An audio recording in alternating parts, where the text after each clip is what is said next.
હનુમાન જયંતિ નિમિત્તે આજે પ્રસિદ્ધ યાત્રાધામ શ્રી કષ્ટભંજન દેવ હનુમાનજી મંદિરે ભવ્ય આયોજન કરાયું છે। આજે ભગવાન હનુમાનજીના જન્મ દિવસે સાળંગપુરના શ્રી કષ્ટભંજન દેવ હનુમાન મંદિરમાં હનુમાનજીને 8 કિલો શુદ્ધ સોનાના બનેલા વાઘાનો શણગાર કરાયો છે। આજે શનિવાર અને હનુમાન જયંતિનો અનોખો સંયોગ છે, ત્યારે સાળંગપુરમાં શ્રી સ્વામિનારાયણ મંદિર વડતાલ ધામ સંચાલિત હનુમાન મંદિરમાં હનુમાન મહોત્સવની ભવ્ય ઉજવણી કરાઈ છે। આ પ્રસંગે સાળંગપુરના સવારથી જ ભક્તોનું ઘોડાપૂર ઉમટી પડ્યું છે। ગુજરાત સહિત સમગ્ર દેશ અને દુનિયામાંથી લોકો ભગવાન હનુમાનના દર્શન કરવા સાળંગપુર ઉમટી પડ્યા છે। આ ખાસ દિવસે શ્રી કષ્ટભંજન દેવ સોનાનો જે શણગાર કરાયો છે તેની કિંમત અંદાજે 9 કરોડ જેટલી થાય છે।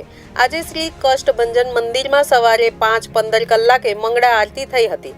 ત્યાર પછી 7 કલાકે કષ્ટભંજન દેવ સોનાના વાઘા પહેરી ભક્તોને દર્શન આપ્યા હતા।